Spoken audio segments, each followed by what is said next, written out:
প্রশ্ন থেকে যাচ্ছে। শুধু ওটাও নয়, যখন ভোট আসে কি বলে 42টা সিটে আমাকে দেখে ভোট দাও, 294টা সিটে আমাকে দেখে ভোট দাও। যখন দুর্নীতিগ্রস্ত হয়ে যখন জেলে যায়, কারো সুগারের কথা বলে তো কারো বিভিন্ন কথা বলে, তখন তিনি দায় এড়িয়ে যায়। যেই নুসরাত জাহান ওখানকার এমপি, সেই এমপি আজকে কোথায়? তিনি বিভিন্ন ডে সেলিব্রেশন করছেন তিনার কাছের মানুষদেরকে নিয়ে, কিন্তু তার ভোটাররা যখন আজকে এই অত্যাচারের সম্মুখীন হয়েছে, তার এলাকায় যখন আজকে উত্তপ্ত, সে এলাকাকে ঠান্ডা করার জন্য, শান্ত করার জন্য তিনি একজন অভিভাবিকা হিসাবে, জনপ্রতিনিধি হিসাবে তাকে খুঁজে পাওয়া যাচ্ছে না। এর জবাব কিন্তু আগামী দিনে বাংলার মানুষ মমতা ব্যানার্জিকে দেবে।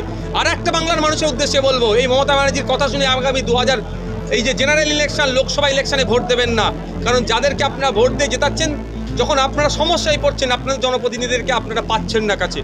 গ্রেপ্তার উচ্চ মাধ্যমিক পরীক্ষার প্রশ্নপত্র ফাঁস চক্রের অন্যতম পাণ্ডা। চলতি মাসের 18 তারিখ বিধাননগর সাইবার থানায় উচ্চ মাধ্যমিক শিক্ষা সংসদের প্রেসিডেন্ট চিরঞ্জিত ভট্টাচার্য লিখিত অভিযোগ দায়ের করেন যে একটি অসাধু চক্র সোশ্যাল মিডিয়াকে ব্যবহার করে উচ্চ মাধ্যমিক পরীক্ষার্থীদের অর্থের বিনিময়ে প্রশ্নপত্র পাইয়ে দেওয়ার প্রলোভন দেখিয়ে বিভ্রান্ত করছে। তদন্তে নামে বিধাননগর সাইবার পুলিশ। প্রাথমিকভাবে 2টি ব্যাংক অ্যাকাউন্টের হদিশ পায় পুলিশ। এরপরেই বিধাননগর সাইবার থানার পুলিশ যোগাযোগ করে নদিয়ার বাসিন্দা প্রীতি শর্মার সাথে, যার ব্যাংক অ্যাকাউন্ট থেকেই এ বিষয়ে বেশ কিছু আর্থিক লেনদেন হয়েছে। কিন্তু তিনি জানান তার এটিএম কার্ডটি বন্ধু রূপম সাধুকা তার কাছ থেকে জোর করে নিয়ে যায় এবং তারপরেই তিনি এসএমএস মারফত জানতে পারেন ওই আর্থিক লেনদেনের বিষয়ে, যেগুলো তিনি করেননি। এরপরেই নদিয়া থেকে রূপম সাধুকাকে গ্রেপ্তার করে বিধাননগর সাইবার থানার পুলিশ। ধৃত রূপমকে আদালতে তোলার পাশাপাশি এই চক্রের সাথে আরো কারা যুক্ত রয়েছে তার তদন্ত শুরু করেছে বিধাননগর সাইবার থানার পুলিশ।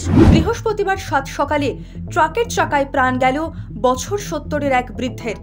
এহেন মর্মান্তিক ঘটনার সাক্ষী থাকল মালদার পুখুরিয়া থানার অন্তর্গত মাদিয়াঘাট এলাকা। সূত্রের খবর, এদিন সকালে মাদিয়াঘাটের বাসিন্দা ওই বৃদ্ধ পাতানু শেখ চায়ের দোকানে গিয়েছিলেন, আর সেখান থেকে ফেরার পথেই মালদা শহর থেকে রতুয়াগামী একটি ট্রাকের ধাক্কায় মৃত্যু হয় তার।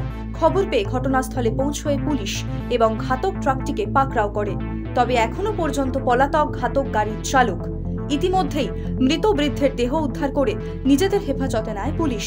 অন্যদিকে 7 সকালে ঘটায় হেন মর্মান্তিক ঘটনায় চাঞ্চল্য ছড়ালো গোটা এলাকায়। অবশেষে গ্রেপ্তার হয়েছে সন্দেশখালীর বেতাজ বাদশার ঘনিষ্ঠ হিসেবেই পরিচিত শিবু প্রসাদ হাজরা। তবে সন্দেশখালী কাণ্ডে গ্রেপ্তার হওয়া 17 জন বন্দীর তালিকার মধ্যে তৃণমূলের শিবু হাজরা ও উত্তম সর্দার ছাড়াও বিজেপির বহু কর্মী রয়েছে। এবার সেই বন্দীদের সঙ্গে দেখা করতে বসিরহাট উপসংশোধনাগারে গেলেন বিজেপির রাজ্য সভাপতি সুকান্ত মজুমদার। পাশাপাশি বিকাশ সিং নামের স্থানীয় এক বিজেপি নেতার বাড়িও যান সুকান্ত। বিজেপির রাজ্য সভাপতি গ্রেপ্তার হওয়া বিজেপি কর্মীদের পাশে দাঁড়াতে তাদের সঙ্গে সংশোধনাগারে দেখা করতে যাওয়ায় তার এই উদ্যোগকে সাধুবাদ জানাচ্ছেন বসিরহাটের বিজেপি কর্মী সমর্থকরা।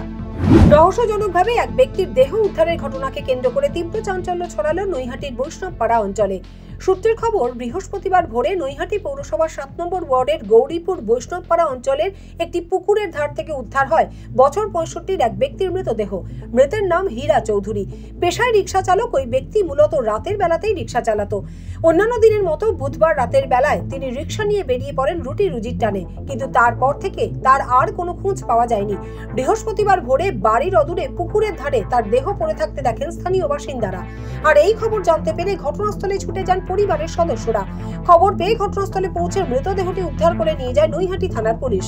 ঘটনার শোকের ছায়া নেমে এসেছে স্থানীয় বাসিন্দাদের মধ্যে। কান্নায় ভেঙে পড়েছে মৃতের পরিবার।